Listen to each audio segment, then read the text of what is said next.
जिंदगी की राहों में रंग जो गम के मेले हैं, जिंदगी की राहों में रंग जो गम के मेले हैं। भीड़ है कयामत की, भीड़ है कयामत की, फिर भी हम अकेले हैं, लेकिन बहुत झमेले हैं। तो मेरे प्यारे प्यारे दोस्तों, आप सभी का YouTube के नंबर 1 चैनल शुभम क्लास में बहुत बहुत स्वागत है। तो दोस्तों, आज हम बात करने वाले हैं आपको अनसीन पैसेज किस तरीके से आप सॉल्व करोगे, कितने आसान तरीके से सॉल्व करोगे। जैसा कि मैंने कहा कि बहुत झमेले हैं, तो ये झमेला नहीं, इस झमेले को मैं आज सॉल्व करूंगा और आप कहोगे सर ये क्वेश्चन अब मैं बोर्ड एग्जाम में नहीं छोड़ूंगा, हल करके आऊंगा, और आप हल करोगे। तो देखना मेरे प्यारे दोस्तों, सबसे पहले हम बात करते हैं कि कैसे अनसीन पैसेज का क्वेश्चन पूछता है, फिर उसका आंसर किस तरीके से हम बहुत आसानी से देते हैं। तो देखना क्या है, सबसे पहले आपके क्वेश्चन के प्रकार की बात करते हैं। तो इतना कह रहे हैं आपसे बार बार कि आप वीडियो को शुरू से लेकर अंत तक जरूर देखिएगा। अगर एक भी पॉइंट आपने मिस किया तो अनसीन पैसेज फिर आपको आने से रहा।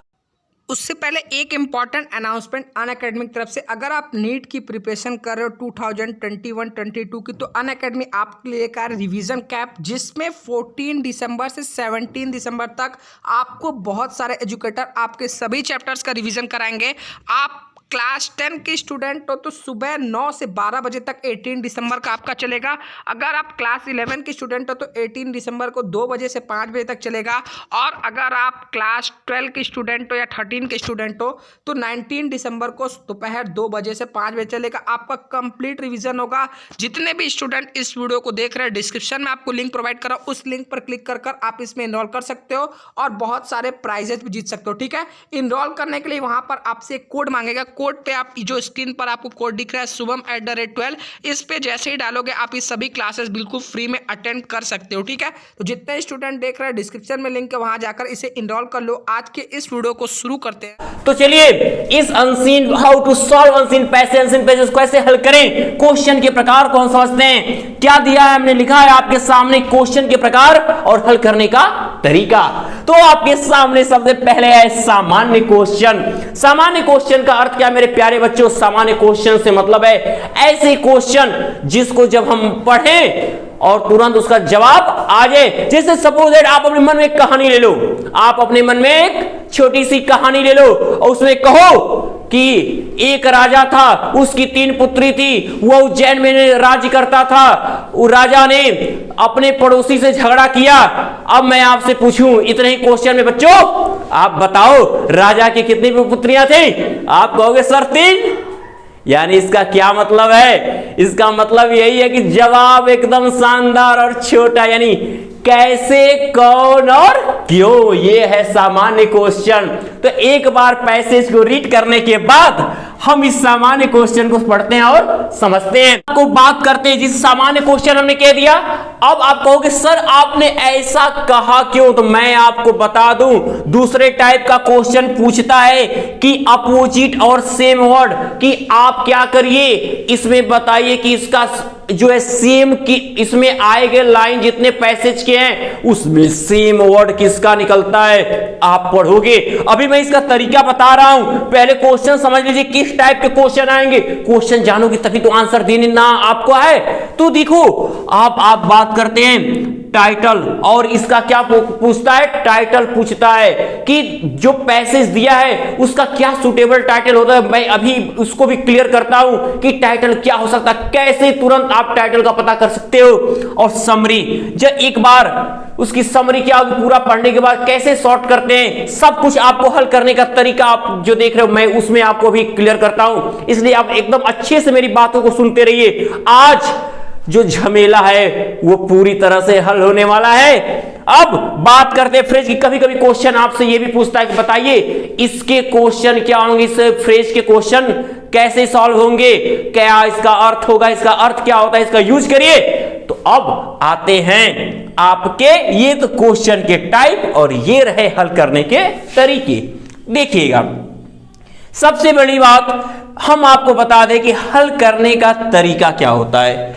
तो लिखा होता है आपका पैसेज में कि read the passage carefully and answer.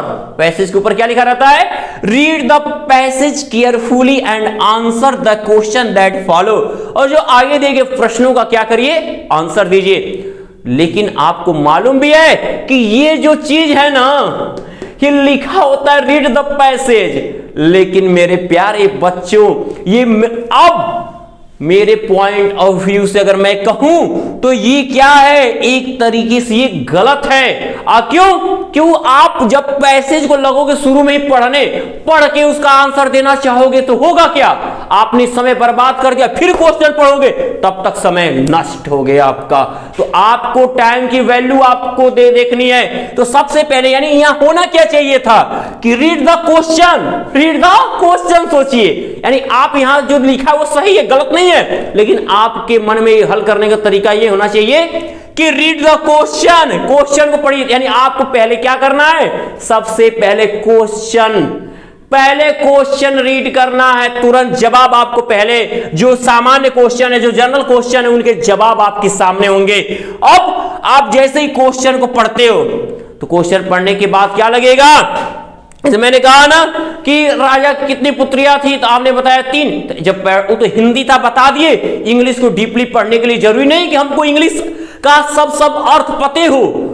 अब क्या है, जैसे मैं पूछ दूं यहां पे who teaches grammar, who teaches grammar, grammar कौन पढ़ाता है? ये क्वेश्चन है आपके सामने। अब बताइए, आपको नहीं मालूम ग्रामर का अर्थ क्या होता है, इंग्लिश इसकी हिंदी नहीं मालूम, तो आपको इंग्लिश को इंग्लिश में रहने दीजिए।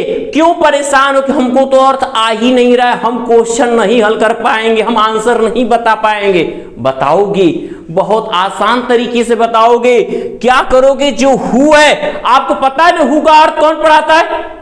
हाँ भाई, पीयूष सर। तो पीयूष सर टीचर्स ग्रामर, तो आप उस चीज को लिख दोगे। लिखने के बाद यानी इसका नहीं मालूम था, लेकिन इसका तो मालूम था। तो ऐसे ही जब क्वेश्चन आपका दिया रहेगा, आप तुरंत यह मानिए कि जो पहला क्वेश्चन होता है वो आपको पैसेज के का जो पहला पैराग्राफ होता है उसके पहले या दूसरे तीसरे लाइन में जरूर मिलेगा और उसमें कर देखिएगा। लेकिन जैसे क्वेश्चन पूछता है, आंसर आपको वैसे ही देना होगा। यानी प्रेजेंट इंडेफिनिट लिखा है, ईएस आया है, तो यहां जवाब बसता हु का, तो आप हु का ही जवाब दोगे।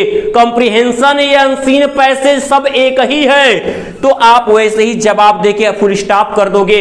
आंसर हमेशा असर्टिव में ही होना चाहिए। अब दूसरे की बात करते, दूसरा जो क्वेश्चन आपका जब कहता है कि सेम वर्ड खोजिए, तो आप जब क्या करोगे? अब कहोगे इसको छोड़ दीजिए, अब उसको छोड़ के आगे बढ़िए, क्योंकि उसमें समय गंवाना पड़ेगा, क्योंकि तीसरा क्वेश्चन जो है उसके लिए पैसेज पढ़ना होता है। तो एक बार जब पैसेज को पढ़ेंगे तो उसमें देखेंगे कौन सा शब्द बार बार आ रहा है, किसकी चर्चा बार बार की जा रही है। शुरू से लेकर अंत तक पैसेज को पढ़ लेंगे लाइन से, एक बार पढ़ेंगे, देखिए बार बार कौन सा शब्द आ रही है। मान लीजिए कोई बार बार ड्यूटी आ रही है, तो the importance of duty, the importance of duty. अब देख रहे हो महात्मा गांधी की चर्चा हो रही है, अब बार बार महात्मा गांधी के बारे में कहा जा रहा है, कह सकते हो महात्मा गांधी टाइटल दे सकते हो, या और ग्रेट लीडर टाइटल दे सकते हो। ऐसे ही आपको जिस भी मैटर पे आए वो बात, और उस मैटर की चर्चा बार बार लाइन में हो, कई जगह हो, तो आप उसको आप एक किताबी टाइटल बना सकते हो। जैसे आप देखते होगे, मूवी देखते होगे, सीरियल्स देखते होगे, वो जो कहानियां होती हैं, वो कहानियों की एक टाइटल होती है जिस पर वो पूरे इर्द गिर्द तो घूमता है। रामायण है तो राम जी पे डिपेंड हुआ, श्री कृष्णा देखिए तो कृष्ण जी, यानी तो ऐसे ही जिस टॉपिक पे होता है उस चर्चा, उस टॉपिक को ही उसका टाइटल बना देते। मेरे प्यारे बच्चों, ये आपका होना चाहिए जज्बा। और जब टाइटल लिखने के बाद, अब एक बार आपने अर्थ को पढ़ा था, अब कहानी आप जान गए, तो अपनी भाषा में इसके लिए आपका टेंस मजबूत होना चाहिए। और टेंस की मजबूती आप 12वीं तक आ गए, 10वीं कुछ ने पढ़ा और 12वीं आया, बहुत टेंस सीखा है और मैंने सिखाया, अब उस चीज को आप एकदम क्लियर करके छोटे छोटे भाषा में अपने आसानी शब्दों में, कम शब्दों में आप उस टाइटल को ऊपर लिख के उसके नीचे उसकी छोटी भाषा में उसका सारांश लिख दोगे। यही आपका होना चाहिए। अब ये मान के चलिए कि यदि आप ऐसा करते हैं तो इसके बाद आप फिर पीछे पढ़ोगे तो आपने पाया कि जब मैंने पीछे पढ़ा, जब पैसेज को मैं पढ़ रहा था, पैसेज को पढ़ते टाइम में क्या हुआ था, पैसेज को पढ़ते टाइम में हुआ अरे इसका तो जो पूछा गया अपोजिट और सेम वर्ड यानी सिनोनिम्स और एंटोनिम्स, और ये वो तो आया था क्या, वो तो इसका अर्थ सेम अर्थ यही निकलता है, तो इसका मतलब है कि आपने अपोजिट भी जान लिया। तो इस तरीके से आपने क्या सीख रहे हो बच्चों, जो ये झमेला है, अब आपका ये झमेला क्या रहने वाला है, कभी नहीं रहने वाला है। आपने उसको हल करके दिखा दिया। अनसीन पैसेज का जो ये फुल मार्क्स है आपने ले लिया, आपका 6 मार्क्स आपके पास होगा। इस चीज को ध्यान रखिएगा। तो अनसीन पैसेज कैसे हल करते हैं, पहले क्वेश्चन के प्रकार को समझिए। क्वेश्चन में पहला सामान्य क्वेश्चन ही पूछेगा, उसके बाद अगर सेम वर्ड पूछेगा, उसके बाद टाइटल के साथ समरी लिखने को कहेगा। तो आप एक बार पहले क्वेश्चन पैसेज नहीं पढ़ोगे, पहले क्वेश्चन पढ़ोगे, क्वेश्चन पढ़ के पहली लाइन को सर्च करोगे, दूसरी को सर्च करोगे, कहीं तो मिलेगा। लेकिन ये नहीं करोगे कि सेम जो मेन वर्ड मिल रहा है उस मेन वर्ड को ही उसमें से देखे, देखो यहां से शुरू होता है, यहां फुल स्टॉप होता है, यही आंसर होगा। ना ना ना ना, क्वेश्चन में देखेंगे कि क्या है, अगर पूछा है प्रेजेंट इंडेफिनिट तो आंसर प्रेजेंट इंडेफिनिट में होगा, पास्ट इंडेफिनिट तो पास्ट इंडेफिनिट में होगा, जो टेंस होगा उसी टेंस में आपको ये देना है मेरे प्यारे बच्चों। अगर ये तरीका अपनाते हो, मैंने हु से आंसर में बस हु का जवाब होना चाहिए, वाई के क्वेश्चन में पूरा लिख के उस हेल्पिंग वर्ब को वहां ले जाओ, अगर डिड है तो वो हटा के सेकेंड फॉर्म करके बिकॉज लेते हुए तब पैसेज में देखो कि उसका ऐसा शब्द इसका अर्थ कहां पे जा रहा है। तो मैं पहले आपको क्वेश्चन के टाइप सीखो कि क्वेश्चन के टाइप क्या हैं, उसके बाद पैसेज को पढ़ना। थर्ड नंबर पे जब टाइटल की जरूरत होगी तो आपको उसका टाइटल तब सर्च करना होगा। ये तरीका आपका बेस्ट होगा। और मैं अब इतनी चीज को आप अच्छे से गहराई से समझे रहो अब, ताकि आप समझ जाओ कि अनसीन पैसेज बहुत आसान होता है। कौन कहता है कि कठिन होता है, हम कहते हैं आसान होता है। तरीका बस समझ में आना चाहिए। तो ये आपका तरीका, और इस पर एक एग्जाम्पल के साथ और उसको और भी आसान शब्दों में एग्जाम्पल के साथ मैं आपको, यदि आपको ये समझ में आ गया नीचे कमेंट बॉक्स में कमेंट करिएगा। मैं आपको अगली वीडियो में उसके एग्जाम्पल के साथ आपको समझाने वाला हूं ये पैसेज।